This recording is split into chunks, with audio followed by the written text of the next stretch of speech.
आज 22औं राष्ट्रिय धान दिवस मनाइँदै एमालेलाई कसैले फुटाउन सक्दैन, नेकपा एमाले अध्यक्ष केपी शर्मा ओली।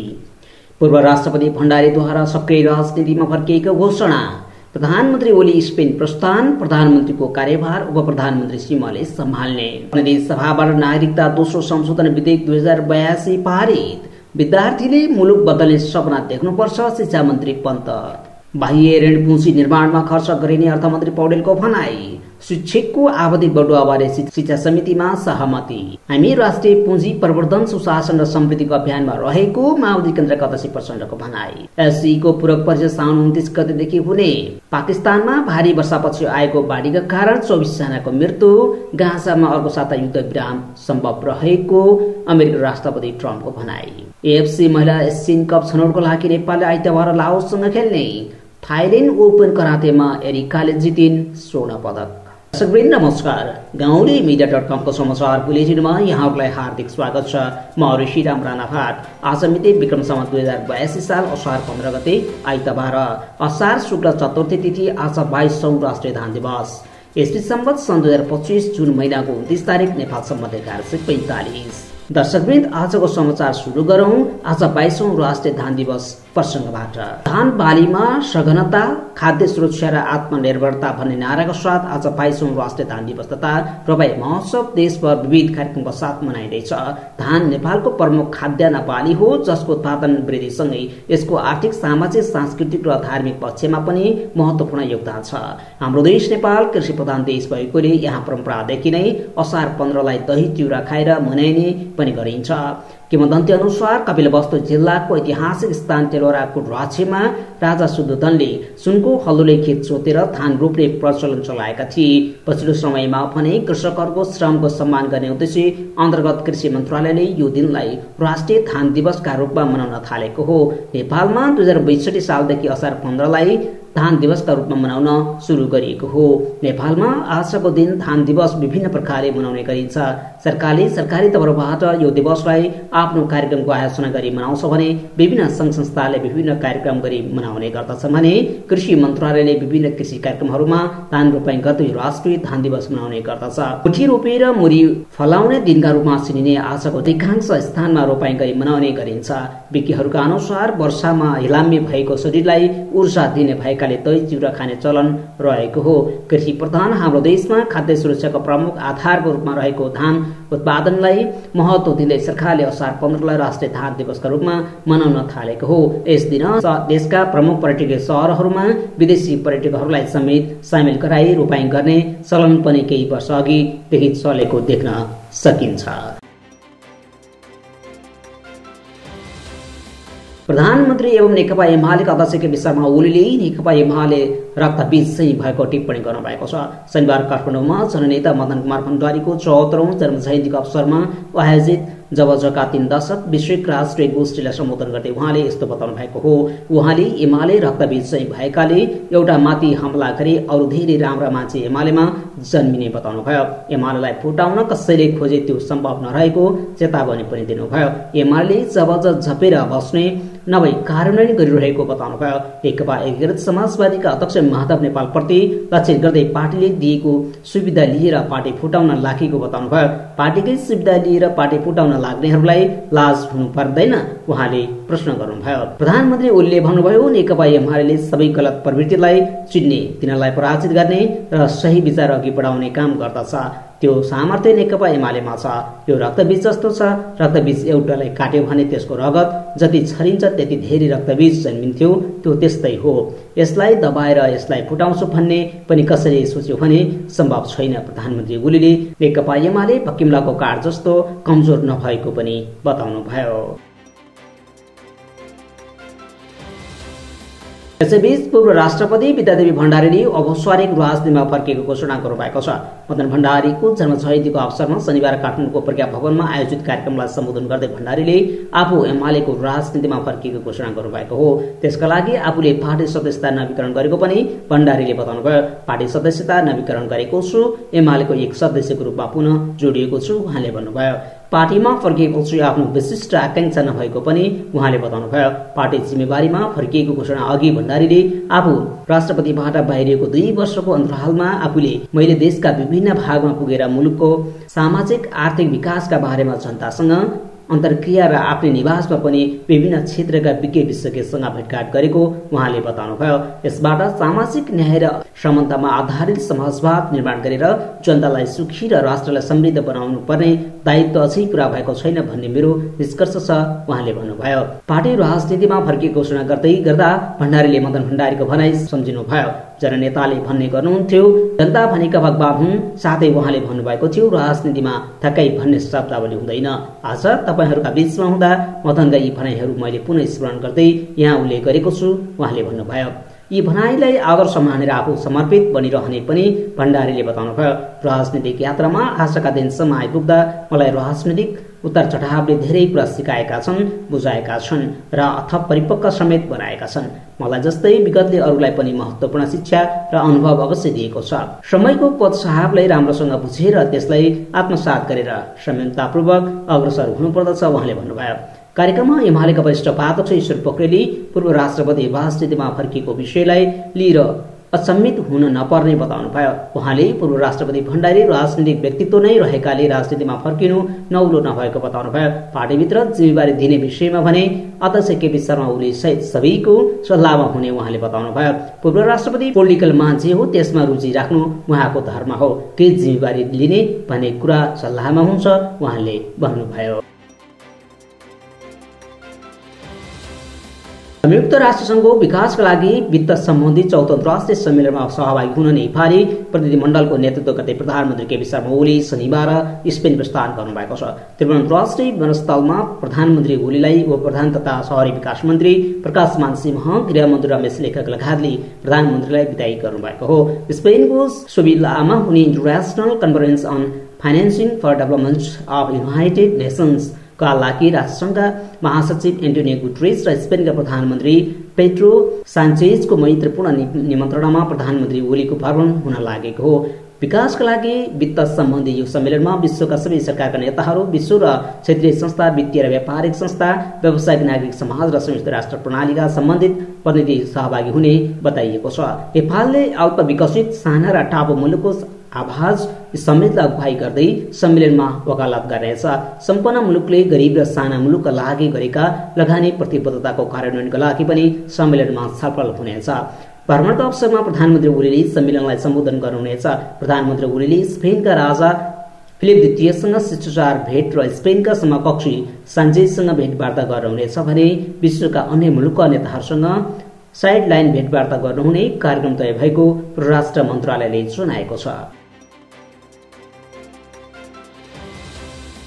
यसैबीच राष्ट्रपति रामचन्द्र पौडेलले प्रधानमन्त्री केपी शर्मा ओली स्पेन प्रस्थान गरेकाले प्रधानमन्त्रीको अनुपस्थितिमा उहाँले सम्पादन गर्ने दैनिक प्रशासनिक कार्यभार उप प्रधानमन्त्री एवं शहरी विकास मन्त्री प्रकाशमान सिंहले सम्हाल्ने गरी तोक्नु भएको छ।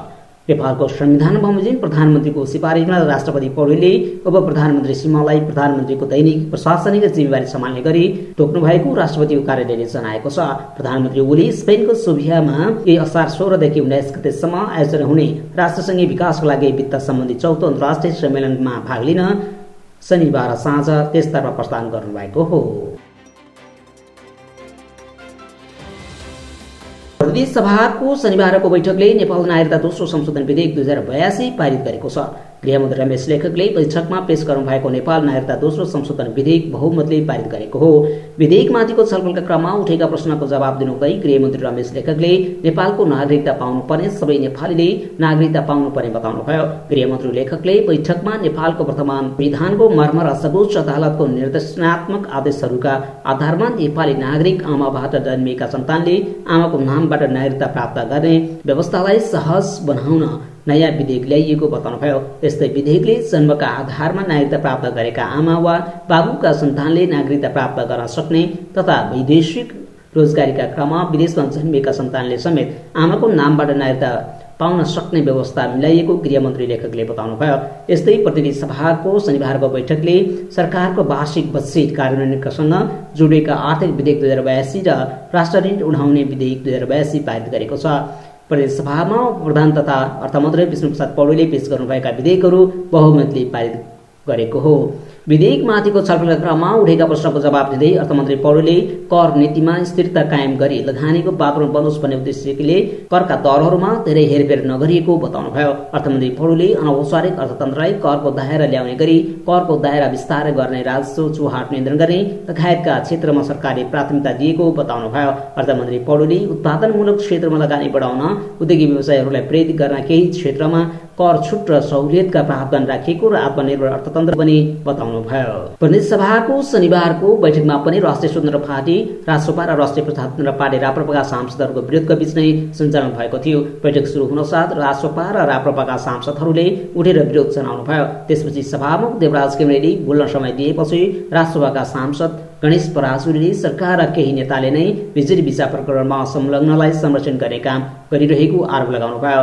सांसद पराजुलीले उच्च स्तरीय न्यायिक आयोग गठन गर्नुपर्ने आफूहरूको माग दोहोर्याउनु हुँदै माग पूरा नभएसम्म विरोध जारी रहने बताउनुभयो। यस्तै राप्रपाका सांसद रोशन कार्कीले पनि बिजुली भिसा प्रकरणमा उच्च स्तरीय आयोग नै गठन हुनुपर्ने माग गर्नुहुँदै गृह मन्त्रीलाई चोख्याउन छानबिन आयोग बनेको आरोप लगाउनुभयो। प्रतिनिधि सभाको अर्को बैठक असार 15 गते आइतबार दिउँसो 1 बजे बस्नेछ। शिक्षा विज्ञान तथा प्रविधि मन्त्री रघुजी पन्तले विद्यार्थी युवाले मुलुक बदल्ने सपना देख्नुपर्ने बताउनु भएको छ। मदन भण्डारी मेमोरियल कलेजमा शनिबार आयोजित 24औं वार्षिक उत्सव समारोहमा उहाँले सो कुरा बताउनुभयो। शिक्षा मन्त्री पन्तले भन्नुभयो, युवा साथीलाई अपिल गर्न चाहन्छु, तपाईहरूसँग यो मुलुकलाई बदल्ने सपना छ कि छैन? हाम्रो पुस्ताले त विगतमा गर्यौं, हाम्रो पुस्ताले आगामी दिनमा यो मुलुकलाई नेतृत्व दिन्छौं भन्ने होइन, भोलिका प्रधानमन्त्री, मन्त्री, सांसद हुने हो कि कहाँबाट डिग्री मात्र लिने र न्युयोर्कमा कुनै रेस्टुरेन्टमा भाडा मस्काउने हो कि लस एन्जल्समा कुनै होटलमा, सिकागोतिर कतै पेट्रोल पम्पतिर काम गरिराख्ने हो कि अथवा अस्ट्रेलिया र सिडनीको गल्लीमा कतै हराउने हो? बाटो तपाईहरूको अगाडि छ। उहाँले शिक्षकले राम्रो शिक्षा दिएर राष्ट्र निर्माणमा योगदान दिन सक्ने बताउनुभयो। उहाँले भन्नुभयो, राम्रो शिक्षा दिनु नै शिक्षकहरूले राष्ट्र निर्माणमा पुर्याउने योगदान हो। आफ्ना विद्यार्थीहरूलाई प्रभावित गर्नु, जीवनभर उनीहरूको मनमा बचिराख्नु ठूलो कुरा हो। उहाँले विद्यार्थीको व्यक्तित्व निर्माणमा शिक्षकको भूमिका महत्त्वपूर्ण हुने पनि बताउनुभयो। शिक्षा मन्त्री पन्तले भन्नुभयो, सबै कुरा गुगल, ChatGPTबाट खोज्यो भने पाउन सकिन्छ, तर मान्छे बनाउने कुरा कम भइरहेको छ। मानवीयता एपबाट आउँदैन, मानवीयता मान्छेको सङ्गतबाट आउँछ। मैले हजुरआमा र हजुरबुवाको रगतबाट धेरै कुरा सिकेँ। सानो अवस्थामा जे संस्कार छ र त्यही बस्छ, त्यसैले व्यक्तित्व निर्माणमा ठूलो भूमिका राख्छ। उहाँले विद्यार्थीको मनमा बस्ने गरी पढाउन सक्ने शिक्षण कला शिक्षकमा हुनुपर्नेमा जोड दिनुभयो। प्रदेश सभा अन्तर्गतको शिक्षा, स्वास्थ्य तथा सूचना प्रविधि समितिले शिक्षकको आवधिक बढुवा सम्बन्धी प्रस्तावमा सहमति जनाएको छ। शनिबार बसेको समितिको बैठकमा तृतीय श्रेणीको पदमा 10 वर्ष र द्वितीय श्रेणीको पदमा 12 वर्ष सेवा अवधि पूरा गरेका शिक्षकहरूलाई आवधिक बढुवाका लागि योग्य ठहर गरिने निर्णयमा सहमति जुटेको हो। बैठकमा प्रस्तावमाथि सदस्यहरूले आफ्नो धारणा राख्नु भएको थियो। छलफलपछि समितिका सदस्यहरूले प्रस्ताव पारित गर्न सर्वसम्मत सहमति जनाउनु भएको थियो। यसैबीच जिल्लामा शिक्षा समन्वय इकाइ राख्न शिक्षा समितिमा सहमति भएको छ। शनिबारको शिक्षा समिति बैठकका सभापति अमरबहादुर थापाले शिक्षा समन्वय इकाइ राख्ने प्रस्ताव राख्नु भएको थियो। त्यसमा समिति सदस्यहरूले सहमति जुटाए। संहिताको मर्म तथा कानूनको प्रतिकूल नहुने गरी प्रस्ताव पारित गरिएको हो। शिक्षा विधेयकका विवादित विषय मध्ये निजी विद्यालय, ECD र SE को विषय टुङ्ग्याएपछि समिति इकाइका विषयमा प्रवेश गरेको हो। उपसमितिका संयोजक छविलाल विश्वकर्माले समितिको बैठकमा इकाइ राख्नुपर्ने कारण सहित प्रस्ताव पेश गर्नुभएको थियो। प्रत्येक जिल्लामा प्रदेश सरकारको शिक्षा सम्बन्धी काम समेत गर्ने गरी इकाइ राख्नुपर्ने प्रस्ताव राख्नु भएको हो। विद्यालय नक्साङ्कन, विद्यार्थीको सिकाइ उपलब्धि मूल्याङ्कन सम्बन्धी कार्यको सहजीकरण र जिल्लाको शैक्षिक तथ्याङ्क सङ्कलन, विद्यालयको सम्पत्तिको अभिलेख राख्ने, विद्यार्थीले प्राप्त गरेको नतिजाको आधारमा उत्कृष्ट देखिएको शिक्षक तथा विद्यालयलाई पुरस्कार तथा प्रोत्साहनको सिफारिस स्थानीय तहसँग समन्वय गर्न संघीय प्रदेश बोर्ड र आयोगले तोकेको काम गर्ने इकाइको काम गर्ने गरी इकाइ तोक्नुपर्ने उहाँको प्रस्ताव थियो। उक्त प्रस्ताव समितिले सर्वसम्मत रूपमा पारित गरेको हो। यसैगरी माध्यमिक शिक्षा परीक्षा SC प्रदेश तहबाट सञ्चालन गर्ने गरी संसदको शिक्षा समितिबाट प्रस्ताव पारित भएको छ।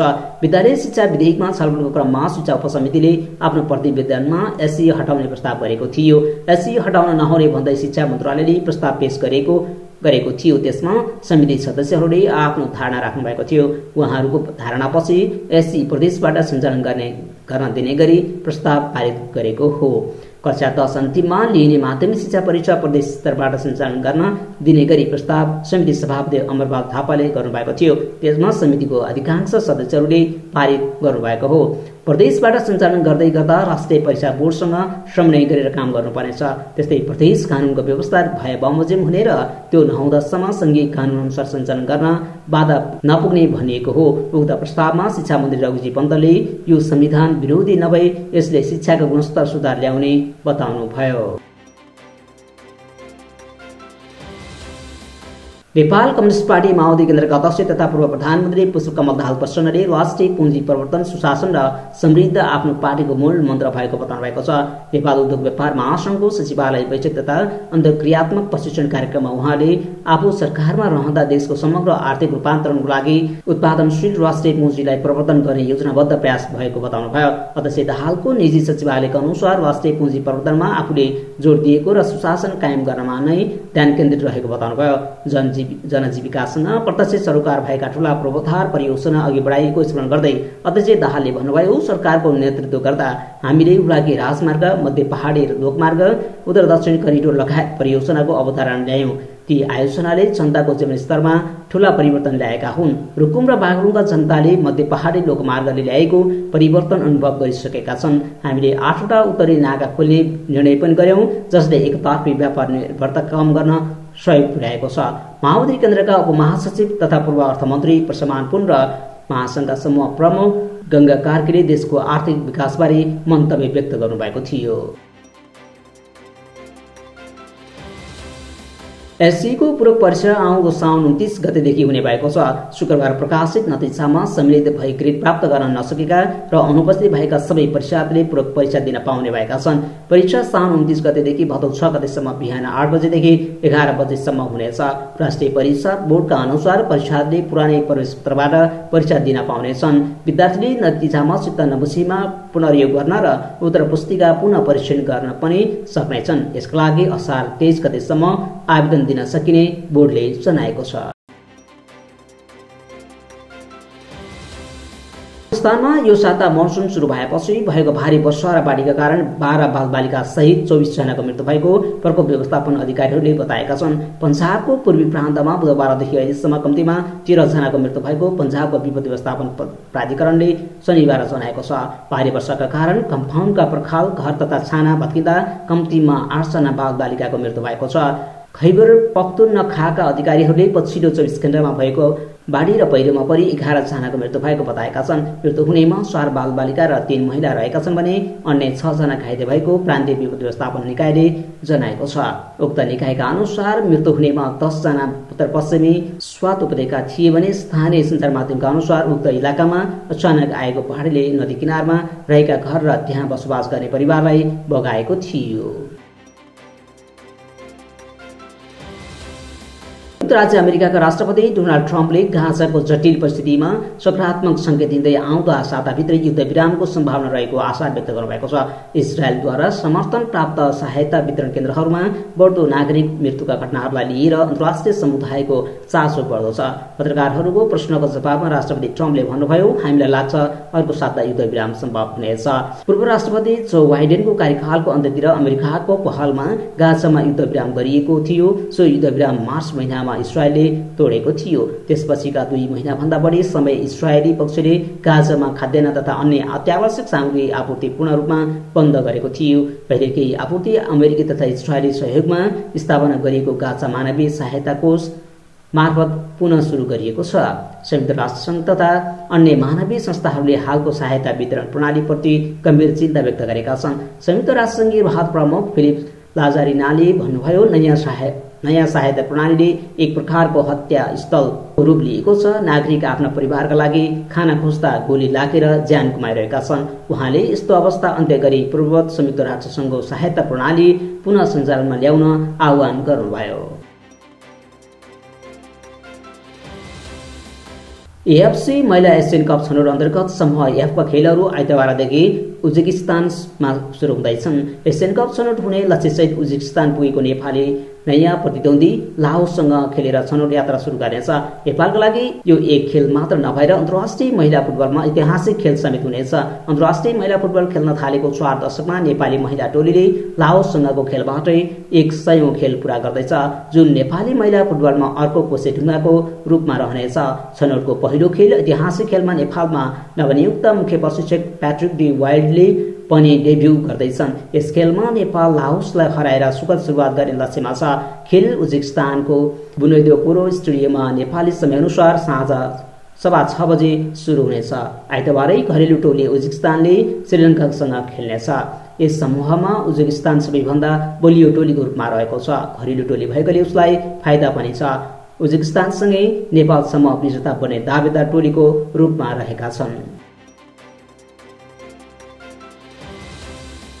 नेपाली कराते स्टार एरिका गुरुङले थाइल्यान्ड ओपन करातेमा स्वर्ण पदक जित्नु भएको छ। उहाँले सुनियर महिला कुमेटी +68 केजीमा थाइल्यान्डकी सनकन खियोखामलाई पराजित गर्नुभयो। यही प्रतिस्पर्धामा नेपालकै महिमा राईले काँस्य पदक जित्नु भएको छ।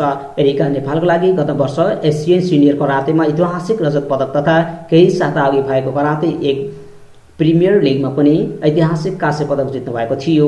थाइल्यान्ड ओपन करातेमा नेपालका लागि अन्य खेलाडीहरूले पनि राम्रो प्रदर्शन गरेका छन्। अन्डर 12 पुरुष कुमिटे 37 केजीमा सम्पन्न बस्नेतले रजत जित्नु भएको थियो। यिनै समाचार सामग्रीसहित हामी समाचारको अन्तमा आइपुगेका छौँ। प्रस्तुत समाचारमा तपाईँको टीका टिप्पणी भएमा तलको कमेन्ट बक्समा लेखिदिनुहोला।